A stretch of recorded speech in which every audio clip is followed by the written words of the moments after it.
After 9/11, there was some discussion within the Muslim community in the United States about whether or not it was necessary or even wise to continue to wear the hijab.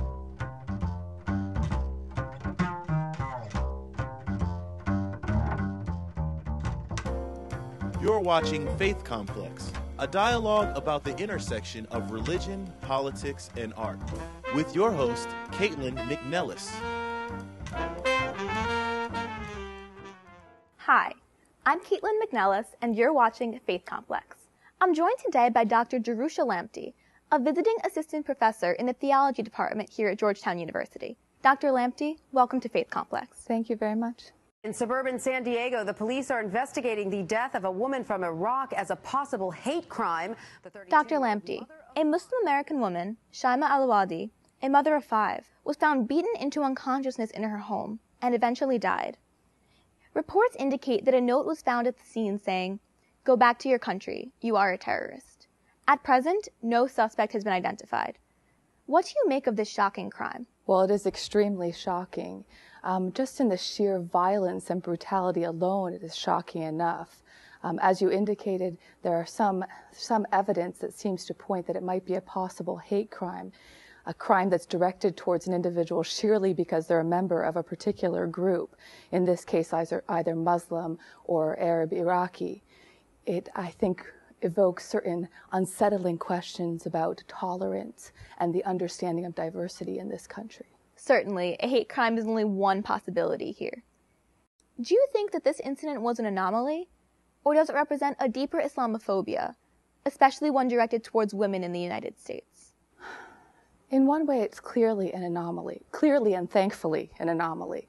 It's not every day that Muslim women or women of certain ethnic groups are brutalized in this fashion, thankfully. But in another way, it may just be an anomaly by degree.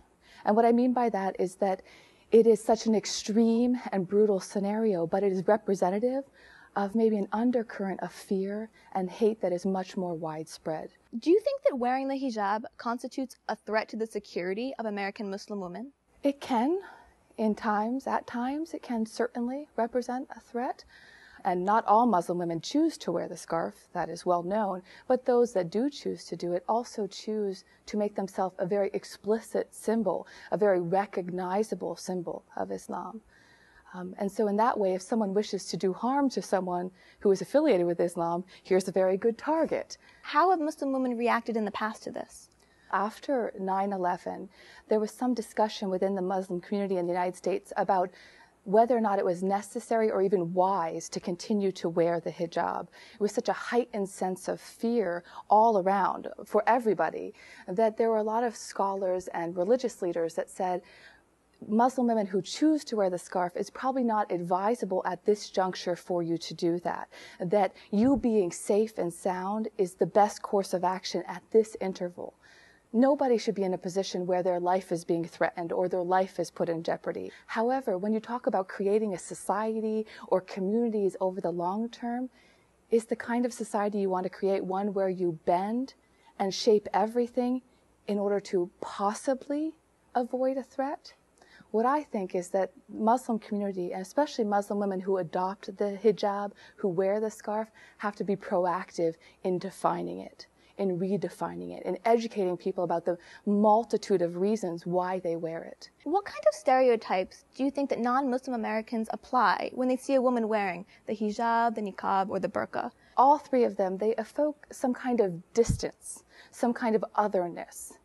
So Islam is different, Islam is foreign, Islam is violent, Islam is anti-Western, anti-American. That's the general Islam stereotype. But then Muslim women who wear the hijab get the stereotype of being oppressed, of being unequal, of being accepting and submissive, letting men dominate them. It's not just the stereotype. Sometimes it is the stereotypical reasons, but other times it's because they want to be valued as individuals. Some of those values correspond with values that are very American. Have you encountered any of these stereotypes since you converted to Islam? I have encountered probably all of these stereotypes since I converted. One time I was in my car in a parking lot, and I had my daughter in the back seat. She was busy doing up her seatbelt, and it was taking a long time, and someone was waiting for the parking spot.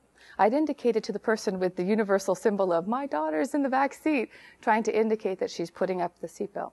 The person obviously got mad, but took the time and liberty to roll down their window and scream, "Go back to your country." And they left after saying that to me, and I followed them and I asked them to stop. It was in a very public place with lots of people around, so there were some kind of precautions. But I asked the person to stop, and I asked them if they realized how hurtful they were being. I asked them if they understood that it made no sense, that I was born here, I've never lived anywhere else, I speak English, I'm American, and if they had thought about that. So it made me think that perhaps it was more about anger than hatred towards me or any group. You know, people harbor hatred in their heart, but when it comes to the surface, it comes with anger. You know, frequently it comes with anger. Dr. Lamptey, thank you so much for joining us on Faith Complex Thank today. you for having me.